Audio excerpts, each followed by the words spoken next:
Hi everyone, in this video I'm going to show you how to make a delicious and super quick pistachio mascarpone cream that you can use to decorate cupcakes, blondies, brownies, or even serve as a standalone dessert.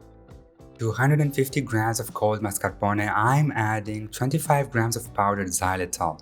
I prefer to sift the xylitol because it's very lumpy. Use a teaspoon to force it through the sieve. I don't like using erythritol when I'm working with very cold desserts because it has a tendency to crystallize.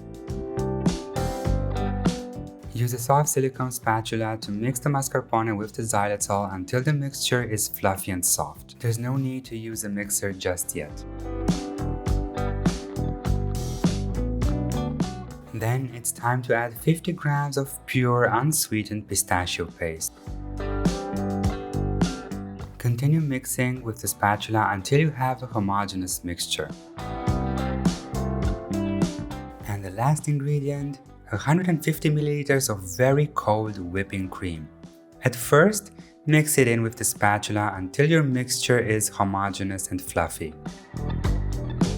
When it looks like this, it's ready to use. But if you want more volume, use a hand mixer. Mix it for no longer than 90 seconds and you have a beautiful cream that you can pipe. You can see it's quite firm and it holds its shape nicely. To give it more structure and stability, you can add a sheet of hydrated gelatin. But if you plan to serve it in a glass with some chopped pistachios on top, or decorating a brownie or a cupcake, you don't need that kind of structure.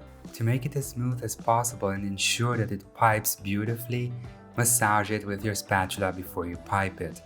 And this is exactly what I mean. Just get the big air bubbles out. Then fill a piping bag fitted with a tip you like and pipe away.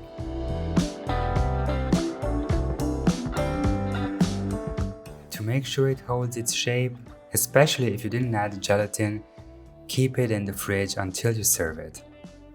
Thanks for watching and I'll see you next time, Dessertophiles.